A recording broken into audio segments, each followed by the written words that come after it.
Bonsoir tout le monde. Merci beaucoup d'être venus si nombreux. C'est la dernière conversation du cycle de l'exposition Femmes de tête, femmes esthètes. Donc ça me fait très plaisir que vous soyez là ce soir. Vous êtes donc ici dans un lieu qui s'appelle la Vitrine à M. Et la Vitrine à M, c'est le premier lieu en France à explorer les relations entre le monde de l'art et le monde de l'entreprise. C'est un lieu qu'on a ouvert il y a 3 ans.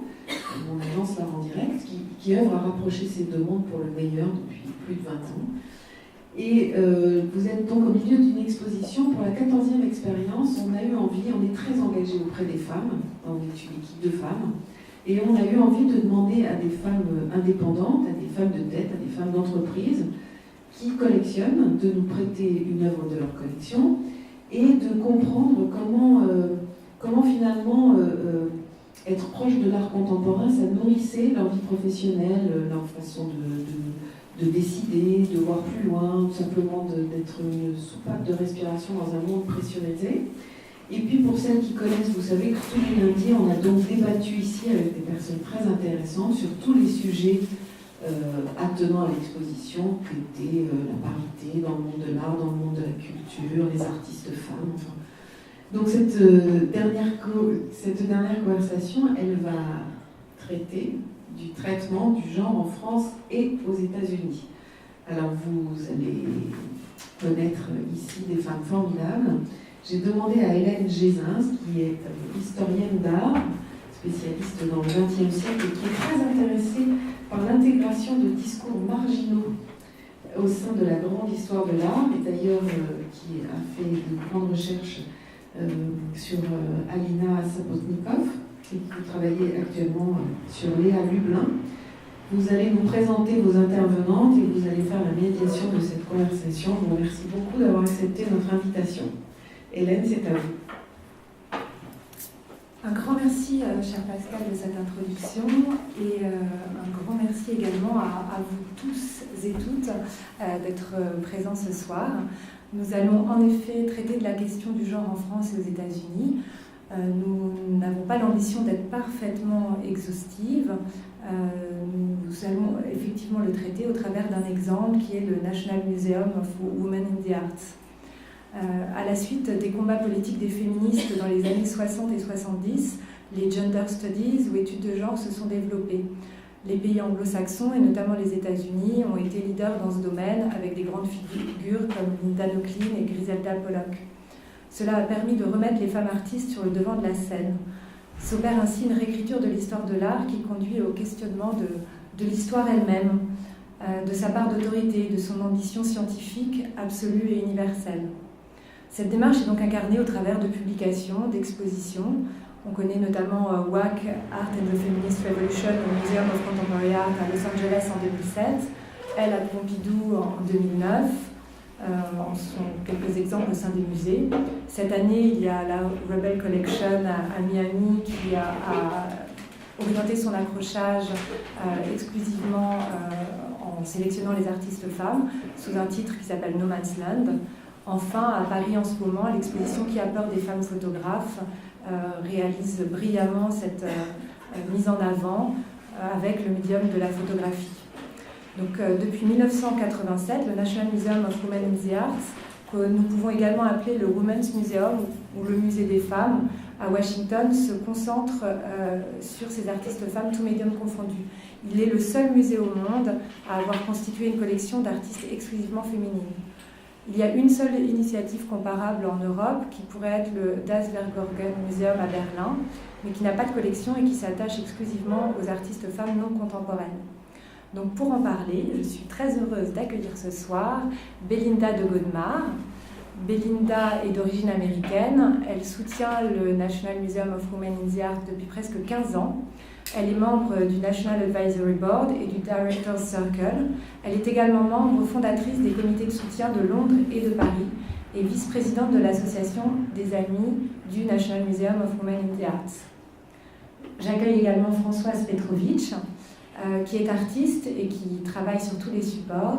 Elle est suivie notamment par la galerie Sémioz à Paris et a représenté la France en 2015 lors de l'exposition Organic Matters Women to Watch au sein du National Museum of Women in the Arts. L'œuvre sélectionnée a par la suite rejoint les collections du musée. J'accueille également Alexandra Basquet, bonsoir, directrice de communication et écrivaine. Elle est active au sein de réseaux exclusivement féminins, comme Toute femme, toute communicante, et a rejoint le cercle des femmes mécènes du musée d'Orsay. Alors, ma première question sera pour Belinda, en effet. Est-ce que vous pouvez nous indiquer quelles furent les motivations au moment de la création de ce musée, spécifiquement dédié aux artistes femmes? D'abord, merci de m'avoir invité pour parler du National Museum of Women in the Arts. En fait, le musée, c'est une initiative d'un privé, d'un couple de collectionneurs qui avaient orienté leur collection uniquement sur les artistes femmes, après avoir constaté dans les années 60, en cherchant les œuvres pour leur collection, et en faisant les recherches dans les textes utilisés aux États-Unis pour l'étude de l'histoire de l'art, on appelle ça la Bible de l'histoire de l'art de Jansen's History of Art. Et dans les années 60 et jusqu'à l'année 1986, il n'y avait pas une seule femme dans ce texte de l'histoire de l'art. Et ils ont décidé de choisir ça comme ligne directeur de leur collection. Formidable. Et est-ce qu'ils se sont attachés à une période en particulier? Est-ce que, comment se sont constituées les collections finalement? Quel est un peu le modèle des collections d'un point de vue chronologique, thématique? Au départ, leur intérêt c'était 17e, 18e siècle, mais une fois qu'ils avaient décidé de prendre cette direction, ils ont voulu vraiment collectionner des œuvres de toutes les périodes pour voir qu'il y en avait. Alors, est-ce que vous pouvez nous montrer quelques images peut-être de cette collection? Oui. D'abord, je vous montre les meubles parce qu'il y a une histoire un peu intéressante. Donc, le musée a été. Donc, c'est pas un immeuble qui est construit pour faire un musée. C'était au départ un temple maçonnique. Donc, c'est intéressant maintenant qu'il y a un musée d'artistes femmes dans vraiment un temple masculin.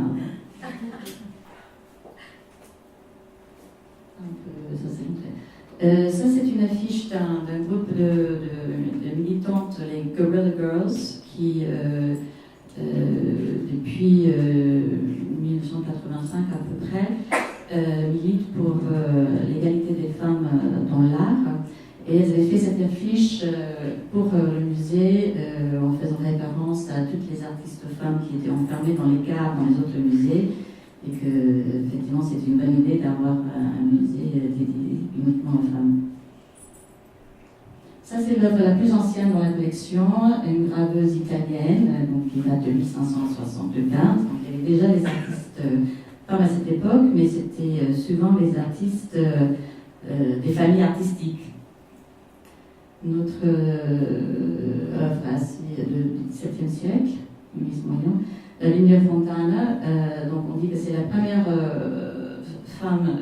artiste femme à avoir réussi professionnellement, c'est-à-dire elle vivait de son art. Judith Lester, hollandaise, et souvent ses œuvres étaient d'abord attribuées à Frans Hals, et dans le passé ça a souvent été le cas aussi pour d'autres artistes femmes. Clara Peters, donc cette œuvre a joué un rôle clé justement dans la collection des Holiday, Monsieur et Madame Holiday, les fondateurs du musée, parce qu'ils avaient vu un tableau de Clara Peters au Prado et voulaient justement chercher une œuvre pour leur collection, et c'est à ce moment-là qu'ils se sont rendus compte que Clara Peters n'était pas dans l'histoire de l'art, les textes de l'histoire de l'art, et qu'il y avait aucune femme. Il y a beaucoup d'artistes françaises, surtout 18e, dans la collection, dont Marguerite Gérard, Elisabeth Louise Vigée-Lebrun. Ce tableau-là est actuellement exposé au Grand Palais, dans l'exposition Vigée-Lebrun. complètement les eaux. La fondatrice elle aimait bien les artistes françaises. Camille Claudel, le musée a organisé la première exposition de Camille Claudel aux États-Unis dans les années 90. Et Gonzalez. Ellen Dayhell, qui est une impressionniste américaine qui avait étudié à Paris et qui avait exposé au Salon de Paris. Et il y a beaucoup de photographies et de toutes les époques dans cette photo très ancienne de Gertrude Casimir. Et il y a plusieurs œuvres de cette photographe actuellement au musée d'Orsay. Gabrielle Mutter, on disait avec Alexandra qu'il y avait quand même des artistes femmes qui étaient souvent connues comme la femme d'eux, quand il y avait un mari artiste. Et c'était un peu le cas de Gabrielle Mutter qui était avec Candice, Suzanne Valedon. Alors là, ça c'est un peu le Mona Lisa du musée parce que ça attire quand même beaucoup de gens. C'est la seule œuvre de Frida Kahlo à Washington. Et c'est quand même une œuvre très importante de Frida Kahlo, l'autoportrait dédié à Trotsky. Lola Bravo, qui est actuellement exposée à la Maison de l'Amérique latine ici. Remedios Varo, d'origine espagnole, qui a ensuite fait partie de ce groupe de surréalistes au Mexique. Le musée a une collection de poteries indiennes de l'Amérique. Alice Neal, une portraitiste très importante américaine. Dorothy Dainer, donc il y a aussi de la sculpture dans la collection. Après, il y a plusieurs artistes importantes de la période expressionniste abstraite, dont Helen Frankenthaler, Lee Krasner, encore une femme d'eux, Jackson Pollock, John Mitchell, l'artiste polonaise Magdalena Abakanowicz, Nan Golden, photographe contemporain, Janine Chappé, Pipelaturiste. Alors, le musée a aussi une collection assez intéressante d'œuvres par les artistes, maintenant on dit les artistes de couleur, les femmes afro-américaines. Et d'ailleurs, dans les 250 expositions que le musée a organisées depuis le début, 20% des œuvres exposées étaient des artistes de couleur. Donc ça, c'est un chiffre assez impressionnant. Donc voilà quelques exemples. Elizabeth Catlett, Shakaya Booker, Mikaeline Thomas et Ingrid Mwangi. Alors là, on arrive à le lien avec la France. Comme Hélène a dit, il y a un comité de soutien à Paris, les amis du National Museum of Women in the Arts. Et régulièrement, nous proposons des artistes françaises pour les expositions à Washington. Donc là, c'est l'œuvre de Laure Tixier, qui est ici présente. C'était une exposition de l'art textile. Et à la suite de cette exposition, notre association a acheté une œuvre pour le musée. Voilà un autre cas, Françoise Petrovitch, ici présente, dont l'exposition vient de terminer, l'exposition sur la nature dans l'art contemporain. Et cette œuvre va entrer dans la collection permanente grâce au soutien des amis. Et une dernière image, maintenant le musée dépasse ses murs et a initié un projet de sculpture publique en partenariat avec la ville de Washington, où les œuvres sont toujours choisies par le musée, et donc ça sera toujours les femmes, chose rare dans la sculpture publique. Et la première exposition, c'était Niki de Saint-Paul. Merci de ces très belles images qui nous permettent de découvrir effectivement une autre histoire de l'art.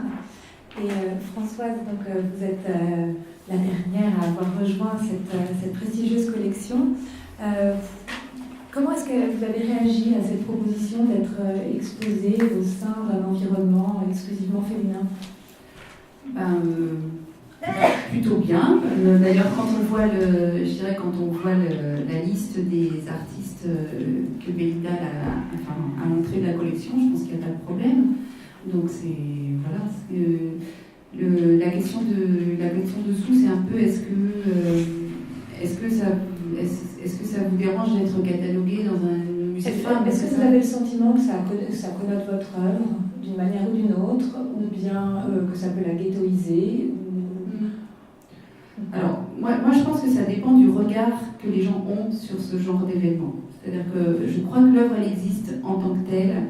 Tous les artistes femmes ont une œuvre, à un moment donné, c'est ce que l'on veut en dire. Donc, ça ne me gêne pas vraiment. C'est-à-dire, je trouve qu'il y a une liberté de dire oui ou de dire non. Ça me gênerait si j'exposais uniquement dans ce contexte-là. Je pense que ce serait... ou alors, il faudrait que j'ai un travail extrêmement militant, politique et très axé. Mais je pense que c'est chaque fois une possibilité de montrer le travail en regard avec d'autres œuvres qui peuvent être très fortes, et ça a toujours été, pour moi en tout cas, une expérience intéressante. Parce qu'elle est mixée, évidemment. C'est ça qui me plaît aussi, c'est que c'est mixé. Et c'est surtout également la possibilité de dialogue. C'est toujours cette question de comment on peut dialoguer. Et là, il y avait en plus dans ce musée quand même assez exceptionnel, il y a un dialogue historique. Et ça, c'est quand même génial. Est-ce que vous avez des modèles, par exemple, d'artistes femmes qui s'inscrivent dans cette chronologie que nous a présentée un peu Belinda? Pas plus que des artistes hommes. Je trouve que c'est pareil pour moi. C'est pareil. C'est pareil. Je trouve que il y a des choses... non, c'est pareil. D'accord. On voit quelques images de votre œuvre là sur j'ai... l'écran. Est-ce que vous pouvez nous en dire quelques mots? On a fait une petite sélection là, pour un petit peu illustrer mon travail. Donc là, ça c'est un travail en résidence dans des lieux où là je travaille de manière éphémère. Ce sont des grands dessins muraux réalisés à même le mur. Donc c'est des dessins qui disparaissent ensuite. C'est toujours la question du dessin qui est quand même au centre de mon travail. Voilà, avec des échelles, même les femmes peuvent faire des grands dessins. On peut monter sur des échelles, faire des sculptures. Là, c'est à la manufacture de Sèvres. Je suis en train de réaliser des sculptures en céramique avec le bleu de Sèvres.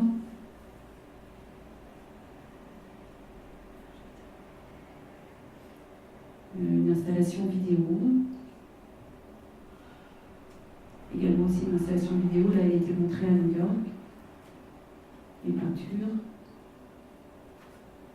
Voilà, ça c'est une des dernières peintures dans l'atelier. Et dans quelle mesure est-ce que vous pensez que votre genre biologique, votre expérience de femme s'incarne dans votre peinture, dans votre travail, sculpture, vidéo? C'est vrai qu'il y a beaucoup de figures féminines dans mon travail. J'ai finalement plus de mal à dessiner les hommes. C'est vrai, à représenter les hommes, je ne sais pas pourquoi. Et même quand c'est des hommes, ils ne sont pas vraiment des hommes, on dirait. Non, mais c'est quelque chose d'ambigu, toujours. Là, c'est un petit garçon, donc ça va. Et je ne sais pas, peut-être que c'est une question de miroir, c'est une question de...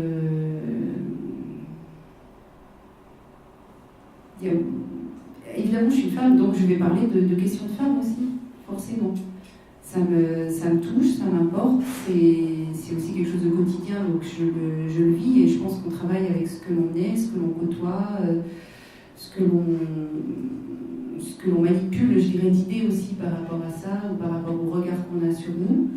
Après, ce ne sont pas des choses très, très décidées ou fermées. Je pense qu'il y a des perméabilités, il y a des choses qui peuvent se bousculer, et c'est peut-être ça qui m'intéresse aussi. Et puis c'est souvent des figures qui ne sont pas des figures autoritaires, c'est-à-dire femmes, enfants, il y a plutôt ces questions de la marge qui est dans le travail, d'identité et de la marge. Donc on attaque les choses. L'adolescence, par exemple, qui est très présente dans mon travail, c'est aussi un entre-deux. L'adolescence, c'est ni... c'est un moment de basculement, c'est un moment où tout est possible, ou en même temps rien n'est possible, j'en sais rien. Et donc c'est ces moments d'entre-deux qui plutôt m'intéressent. Merci. Alors Alexandra, est-ce que vous pouvez nous en dire un petit peu plus sur les réseaux féminins auxquels vous participez? Pourquoi ce choix de réseau exclusivement féminin, que ce soit dans l'entreprise ou bien au sein du musée d'Orsay, en rejoignant le cercle des femmes mécènes? Bonsoir à toutes et à tous, mais je ne sais pas s'il y a des hommes. Ah si, vous pouvez lever la main parce que justement, on a dit le tous tout à l'heure. Il est tout seul, le tous. En fait, je ne suis pas dans des réseaux exclusivement féminins. Je suis notamment dans des réseaux féminins. Et ce qui m'a conduit là-dedans, c'est notamment ma présidente, qui s'appelle Marie-Christine Ougui, qui est vraiment une femme de réseau, une chef d'entreprise, qui est très engagée pour la parité, qui est aussi présidente des femmes chefs d'entreprise. Et dont la devise est « Seuls nous sommes invisibles, ensemble nous sommes invincibles ». Et en fait, ça m'a beaucoup parlé, parce que je me suis dit effectivement, il faut qu'on se rende visible, il faut qu'on partage, qu'on échange, parce que on est plus à l'aise entre nous, ça permet de nous donner ensuite une visibilité vers l'extérieur, de se rapprocher vers les autres, et d'exister aussi avec les autres, parce que l'idée c'est pas d'être contre les hommes, hein, c'est d'être avec eux et encore plus à côté d'eux, ensemble. Et donc si je suis là plus particulièrement, c'est que Madame Ougui est une des marraines du cercle des femmes mécènes du musée d'Orsay, puisque ce cercle est vraiment à l'initiative du musée, culturellement, qui voulait se rapprocher des entreprises et d'être innovant, en fait, en s'adressant à une autre population, qui était celle des femmes d'entreprise qui n'ont pas forcément le temps, qui ne sont pas forcément investies, et de rapprocher ces mondes pour les faire échanger. Et on s'est rendu compte que ça fonctionnait bien, puisque le cercle a eu rapidement des résultats qui ont dépassé en fait les ambitions, parce que c'est devenu un lieu où on pouvait à la fois contribuer à son intérêt, sa passion, justement, en découvrant les collections, les expositions et la promotion active que fait le musée d'Orsay en faveur des femmes et de la parité, et de cette visibilité justement qu'on recherche et qu'on revendique, et à la fois d'être aussi un lieu de coworking, puisqu'en fait on y va, on se donne des rendez-vous avec d'autres femmes d'entreprise. Enfin, ça devient aussi un échange qui nous sert professionnellement, qui nous sert intellectuellement, qui nous sert culturellement, et qui fait que ça donne de l'essor et du partage à toutes ces actions. Alors maintenant, une question peut-être pour l'ensemble d'entre vous. Est-ce que vous vous considérez comme des militantes? Je vais commencer puisque j'ai le micro. Je dirais oui, mais pas féministe au sens où on l'entendait encore il y a quelques années. C'est plutôt militant dans le sens qu'il faut se bouger, il faut se manifester, parce que si on attend des autres qui nous laissent la place, ça ne fonctionnera pas. Donc il faut la revendiquer, il faut l'affirmer. Et tout ce qu'on peut faire pour faire avancer les autres, en l'occurrence nous-mêmes, femmes, nos homologues, celles qu'on admire, j'en ai deux à côté de moi, eh bien il faut y contribuer, et fait intelligemment, ça sert à tout le monde et ça fait progresser la cause, si on peut dire. Et Belinda, est-ce que l'approche du musée, du National Museum of Women in the Arts, c'est d'être militant? Est-ce qu'il a une vocation comme ça politique d'une certaine manière ou pas? Je dirais, comme Alexandra a dit, c'est pas être contre les hommes, mais oui, le musée milite pour une meilleure visibilité des femmes, parce que c'est la visibilité qui crée la légitimité. Si on ne voit pas ces artistes, si on ne sait pas qu'ils existent, donc elles n'ont pas un rôle légitime dans l'histoire de l'art.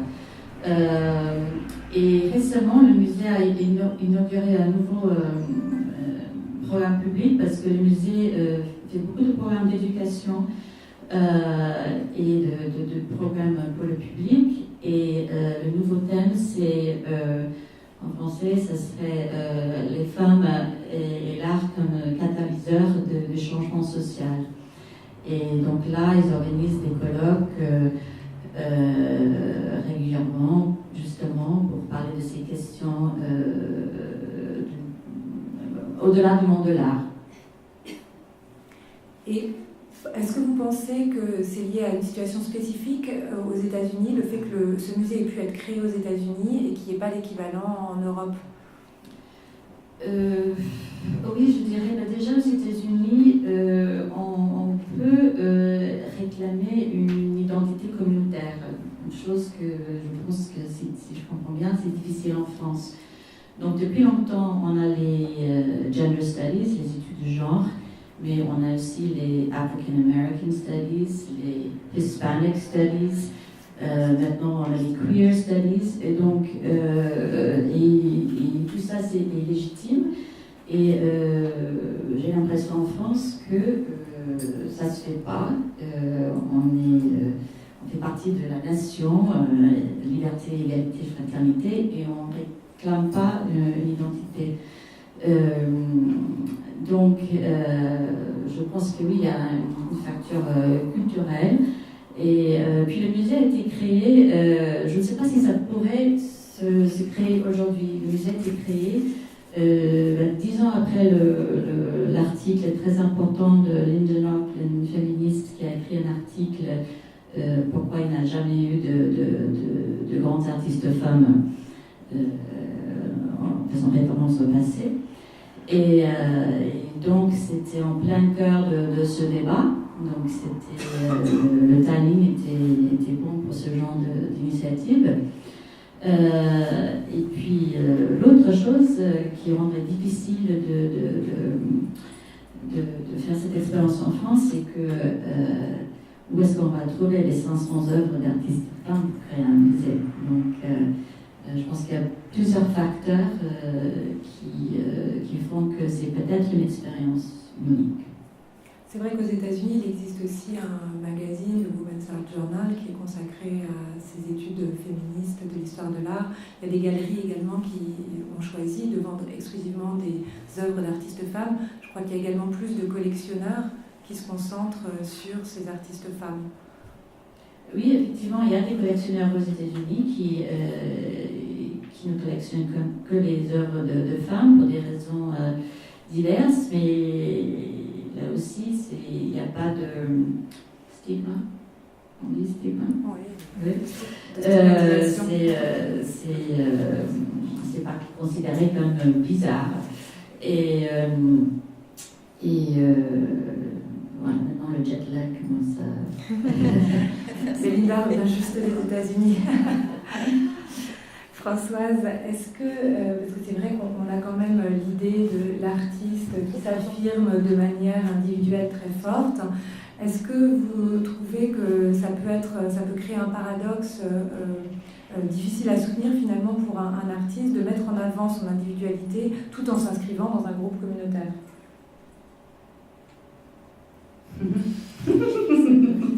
Est-ce que vous vous sentez fondue, par exemple? Est-ce que je me sens fondue dans les autres femmes? Dans une communauté? Non, je crois pas. Non, je ne suis pas fondue. Parce que très longtemps, les artistes femmes en France ont refusé justement ce type d'accrochage.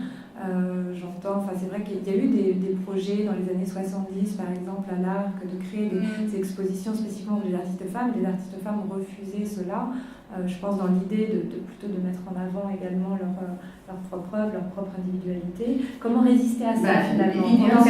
L'idéal, ce serait qu'il n'y ait pas du tout que cette question ne soit pas possible. C'est-à-dire que l'idéal, ce serait ça, c'est qu'il n'y ait pas de problème, donc nous, pas de choix à faire. Le problème, c'est qu'il y a quand même ces expositions parce qu'il y a un manque. Donc comme il y a un manque, il faut aussi qu'on soit présent. Et c'est une façon d'exister aussi. Moi, je voulais dire une petite anecdote, mais qui a peut-être... j'essaie de répondre par rapport à cette histoire sociale que tu disais, Belinda. Par exemple, ça va arriver juste la semaine dernière. Reporters sans frontières va faire une vente aux enchères et ils ont demandé à des artistes de participer par le biais de Libération. Ils ont demandé à 40 artistes de travailler sur les unes de Libé et elles vont dans le numéro de samedi prochain. Je pense qu'il y aura un numéro spécial autour de cette manifestation et les groupes vont être présentés au Palais de Tokyo. Et on m'a demandé donc de participer. J'ai dit oui, et tout de suite, assez vite, à mon esprit, j'ai eu envie de décider sur une couverture qui parlait de la question des femmes. Et en même temps, je pose la question, je leur dis, mais qui est la liste, qui sont les artistes qui ont été, donc, à qui vous avez demandé pour le projet? Et sur les 40 artistes, je crois que nous sommes 4 ou 5 femmes. Et là, j'ai dit, waouh! Alors là, ça me paraît d'autant plus urgent, je travaille sur cette question-là. J'étais un peu dans les dernières arrivées de la liste, hein. C'est pour ça que je connaissais les autres, et puisqu'il fallait qu'on dise oui. Et je leur dis, est-ce que ces couvertures ont été prises? Non, aucun problème, donc d'accord. Donc on cherche avec les archivistes de l'IB, on n'est pas allé très très loin dans le temps, mais quand même on a eu beaucoup de mal, elles ont eu beaucoup de mal, c'était des femmes, hein. Elles ont eu beaucoup de mal à me trouver des couvertures qui parlaient de cette question. Elles en ont sorti 5, et sur les 5, il y en avait 4 qui parlaient des femmes politiques et du pouvoir. Donc finalement, c'est quand même toujours cette question du pouvoir, hein. Et je pense qu'on a d'autres choses aussi à mettre en avant. Et ce qui est assez drôle, c'est que c'était une demi-couverture. Vous verrez, si vous achetez le l'IB, peut-être qu'ils vont mettre la vraie couverture et après la couverture sur laquelle les artistes sont investis.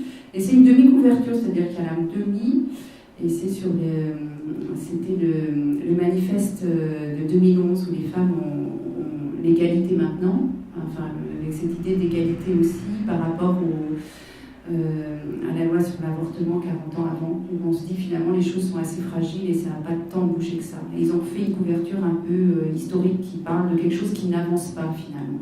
C'était par rapport à la signature des 343 salauds. Et c'est vrai qu'ils ont titré avec un espèce de sous-titre comme ça, et on se rend compte que les choses piétinent beaucoup. C'est-à-dire que quand tu parles de social, c'est aussi un combat, je dirais, social. C'est plus large que l'histoire des femmes. C'est un combat assez large. Et voilà, donc je me suis dit, tiens, dans une invitation comme ça, j'ai senti que c'était intéressant de me positionner comme artiste femme. Après, je ne vous dis pas que j'ai envie de me positionner comme ça tout le temps, c'est pas vrai. Mais là, ça me paraissait important que, comme on était dans quelque chose de médiatique, dans quelque chose un petit peu politique, entre guillemets, c'est un axe que j'ai pris. Et finalement, il y avait tellement peu d'artistes femmes que ça m'étonnerait que les mecs, entre guillemets, allaient traiter ce sujet. Donc c'est pas mal qu'on s'en occupe aussi, je crois. Voilà. L'invitation se faisait par quel moyen? C'est un commissaire d'expo, et puis je sais pas, moi, je sais pas, ils m'ont fait un mail, quoi. Enfin, tu vois, ils ont choisi des artistes, entre guillemets, qui étaient un peu connus, je sais pas trop, moi. Alors, effectivement, vous parlez très justement du fait que la situation peut être comparée dans le monde de l'art avec plus largement la société. Est-ce que, il semblerait que dans les entreprises, ce soit difficile pour les femmes aussi de s'affirmer, de pouvoir être reconnues. Est-ce que vous pensez qu'il y a des progrès quand même qui sont réalisés au travers justement de ces réseaux? Et après, on pourra parler également de la position des artistes femmes. Est-ce que c'est plus difficile aujourd'hui d'être artiste en étant femme ou en étant un homme? Est-ce que vous pensez que votre carrière serait différente finalement si vous étiez un homme? Je ne sais pas si je vais répondre. Moi, je pense qu'il y a quand même une différence, c'est que les femmes ont des prix moins chers, moins élevés. Et ça reste quelque chose. Vraiment, moi je le vois avec plein d'amis autour de moi. Je pense qu'une femme a un certain niveau de travail, j'ai envie de dire le mot travail, parce que c'est pas de reconnaissance et de choses, elle sera moins chère qu'un homme. Dans le domaine de l'entreprise? Malheureusement, ça reste vrai dans l'entreprise.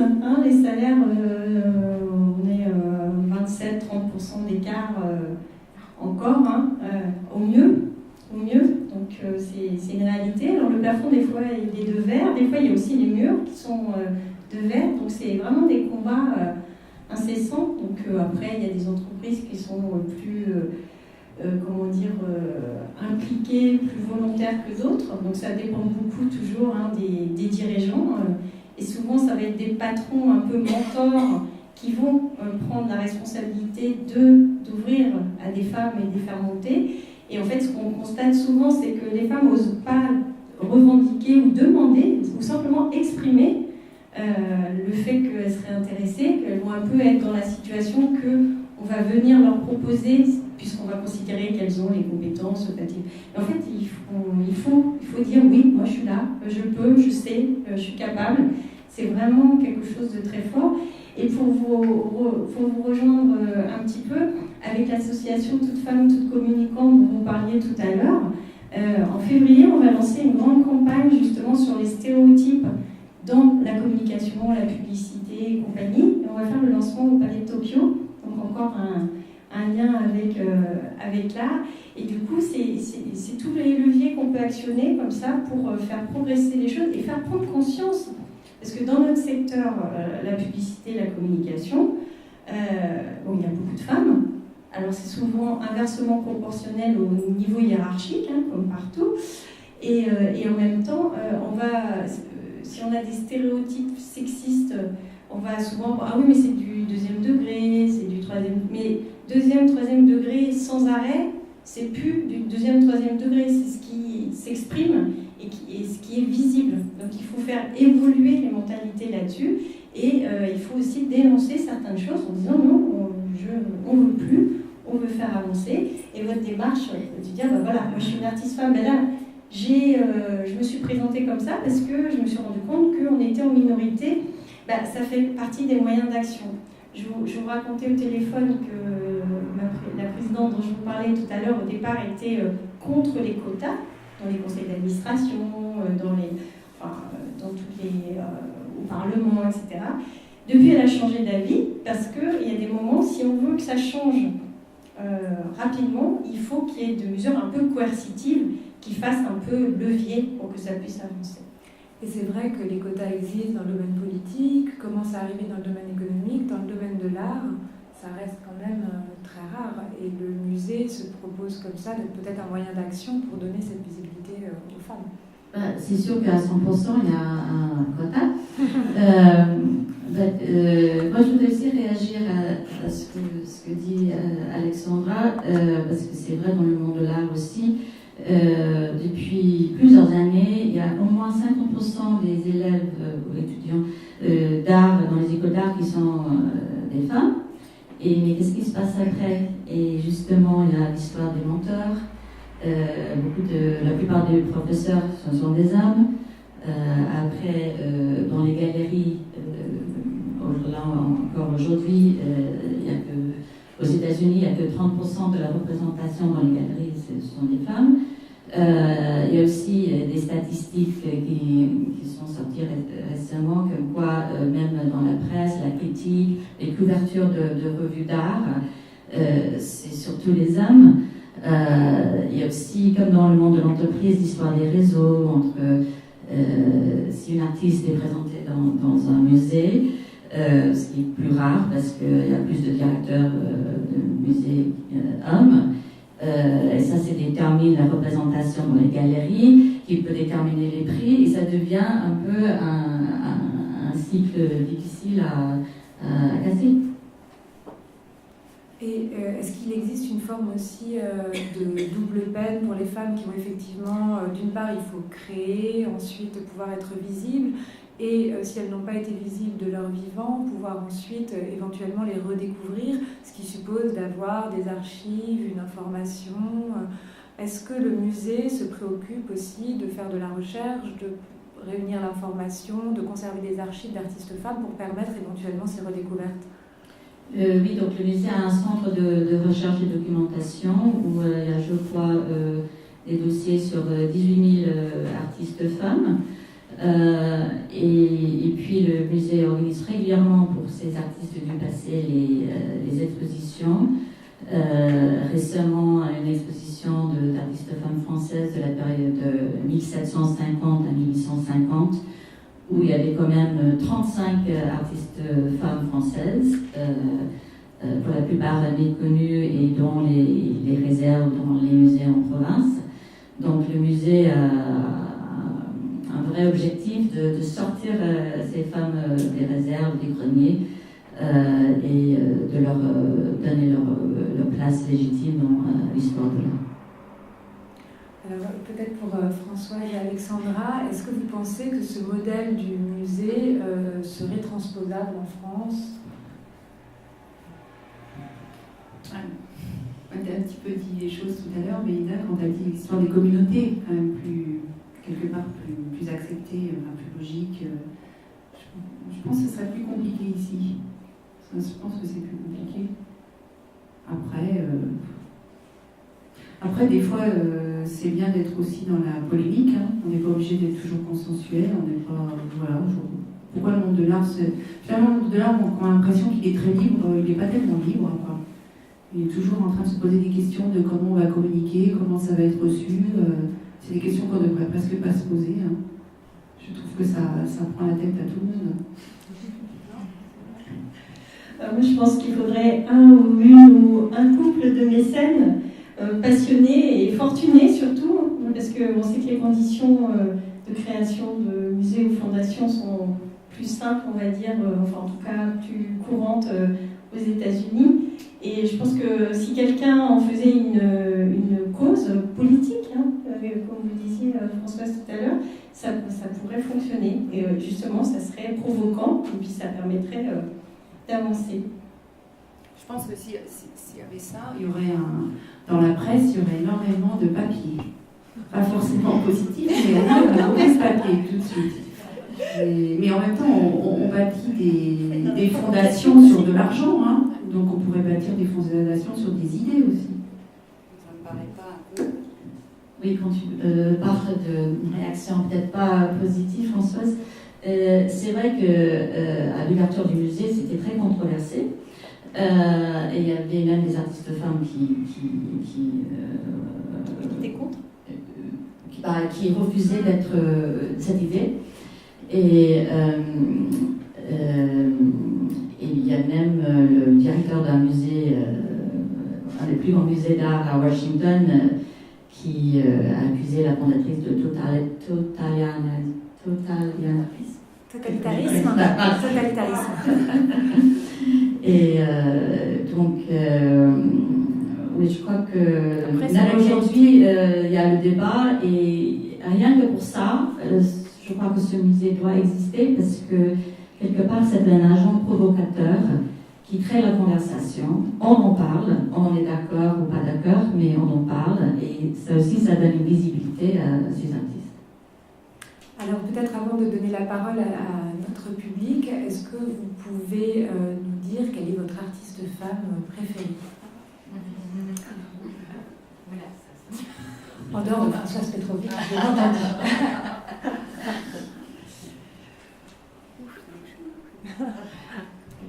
Bon, alors je crois que... écoutez, j'en ai plusieurs, mais je vais en citer une parce que elle m'accompagne depuis que je suis toute petite. C'est Niki Tsingfan. Et moi, j'ai des souvenirs enfant d'être allée à Beaubourg. En fait, ils avaient créé une sorte de montagne russe avec Tinguely. En fait, on était dans des monstres, dans Beaubourg, quoi, un truc complètement délirant. Et après, la fontaine, tout ça. Enfin, pour moi, c'est vraiment des artistes qui m'ont accompagnée depuis toute petite.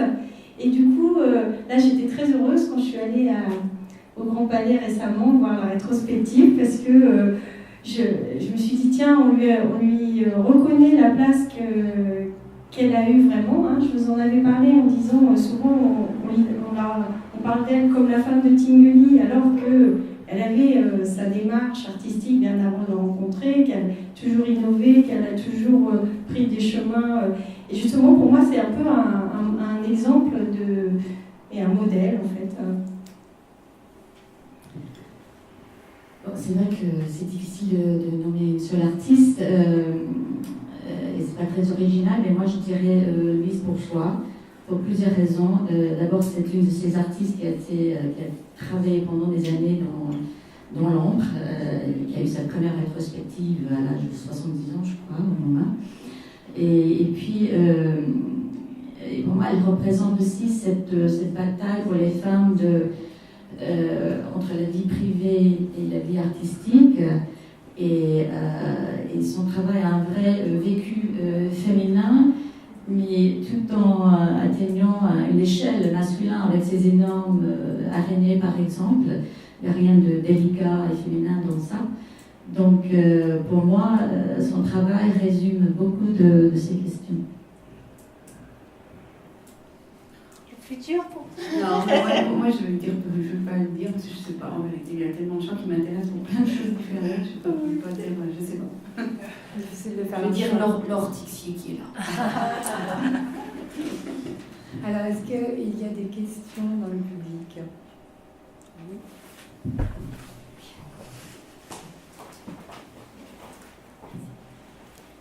Moi, j'ai une petite notification à faire. Je me suis rendue il y a ça devait être au mois de juin, si ma mémoire est bonne, à une conférence à Beaubourg sur les collectionneurs d'art contemporain. C'était très intéressant d'entendre. En fait, on ne savait pas vraiment où est-ce qu'ils étaient allés chercher leur échantillon de 300 personnes. Apparemment, il y avait très très peu de femmes, alors que moi je connais beaucoup de collectionneuses femmes. Et surtout, ils ont dit que voilà, c'était beaucoup d'hommes qui étaient très connus, etc. Mais ils comptaient que l'homme, alors que pour connaître beaucoup de collectionneurs, monsieur fait le chèque, mais c'est madame qui choisit. Donc on oublie souvent le rôle de la femme aussi dans le déterminisme des collections. J'avais deux petites notifications aussi par rapport aux galeries qui existent à Paris. Il y a un espace des femmes à Saint-Germain-des-Prés qui est exclusivement consacré à l'exposition des femmes, à leur publication aussi. Il y a une librairie qui est attenante et une maison d'édition. Et ça fait 30 ans qu'elle existe. Alors j'ai moi personnellement refusé d'y travailler parce qu'il y avait une forme de misandrie. Et je suis très féministe, mais je suis contre toute forme de sexisme aussi. Et il y a aussi une autre galerie qui s'appelle les Infirmières Galeries. Elle est vers République, si ma mémoire est bonne. Et elle n'existe plus. Bon, en tout cas, ça a été très temporaire, mais c'était un groupe de 6 artistes femmes qui s'étaient réunies et un galeriste qui les représentait. Donc il y a des petites amorces qui sont faites en France, qui ne sont pas du tout connues, pas du tout visibles.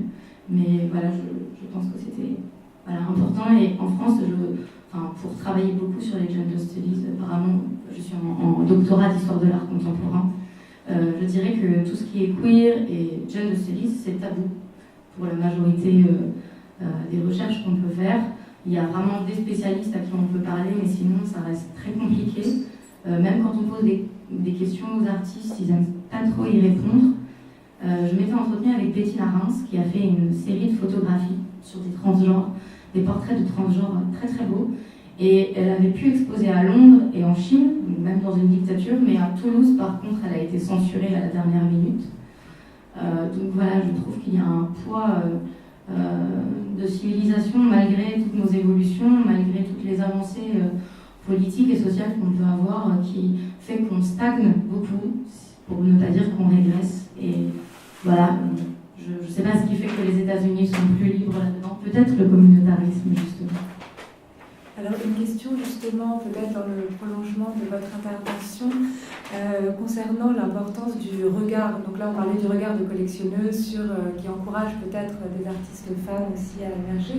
Est-ce qu'au sein des amis du musée, est-ce qu'il y a une tendance à avoir plus de femmes que d'hommes au sein des conservateurs du musée? Est-ce qu'il y a autour, les personnes qui travaillent autour du musée, quelle est finalement la tendance en termes de genre? Vous voulez dire en termes des gens qui travaillent au musée? Au sein des conservateurs et au sein des amis, peut-être, des personnes qui soutiennent le musée. Oui. Donc, c'est vrai qu'en termes du personnel, et surtout les conservatrices, c'est surtout féminin. C'est vrai qu'il y a beaucoup de soutien des femmes. D'ailleurs, le musée, c'est un petit musée, mais il a quand même 15 000 membres partout dans le monde. La plupart n'ont jamais mis les pieds dans le musée, mais ils soutiennent la mission du musée. Et du coup, oui, la plupart ce sont des femmes, mais il y a aussi des collectionneurs hommes qui ont fait beaucoup de dons au musée. Donc, oui, je pense qu'il y a aussi la question du regard, mais aussi la question de soutenir la cause. Merci. Est-ce qu'il y a d'autres questions? Oui, moi j'ai une question.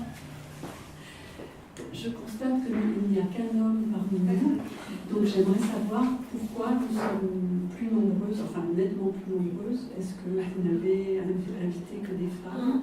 Je vais répondre à cette question parce qu'en fait, on a mis en place ce cycle de conversation après, en faisant l'exposition Femmes de tête, Femmes esthètes, qui a duré presque 2 mois. On a mis tous les lundis soirs un cycle de conversation pour faire intervenir d'autres personnes qui travaillent également sur le combat, enfin, sur cette cause de la visibilité des femmes. Et à chaque conversation, et pourtant les intervenants n'étaient pas tout le temps que des femmes, à chaque conversation, on a eu que des invités femmes. Et croyez-moi, dans notre listing, je pense qu'on a à peu près 10 000 personnes. Donc en fait, on envoie à 10 000 personnes à chaque fois. Et à chaque fois, on n'a que des femmes. Je ne peux pas répondre à votre question, mais vraisemblablement, les hommes ne sont pas vraiment intéressés par cette cause, du moins, ça ne fait pas déplacer. Enfin, les femmes sont plus disponibles, ouvertes, curieuses. Merci. Maintenant, on va vous proposer de prendre un verre. Il y a quelques publications qui ont été apportées par nos invités. Donc, le livre d'Alexandra Pasquet-Schroeder et Tamalou. Françoise nous a également fait l'amitié d'apporter le 2e numéro de la revue Rendez-vous qui présente un très beau dialogue justement de Françoise Petrovitch avec Christine Angot. Et puis Belinda a amené également les catalogues du National Museum of Women in the Arts, donc n'hésitez pas à les feuilleter pendant une dernière chose. cet hiver. Du coup, je rebondis au fait qu'il n'y a que des femmes. L'année prochaine, on va recommencer cette exposition. Donc, il y aura une édition numéro 2 de Femmes de tête, Femmes esthètes. Alors voilà, je fais passer le mot parce que je pense que les résultats qu'on a eu cette année, déjà beaucoup de gens nous ont suivis et en plus on s'est rendu compte qu'il y a plein de questions encore à soulever, à travailler. Et voilà, c'est très important. Donc j'espère que vous continuerez à nous suivre pour l'année prochaine en tout cas. Voilà, merci.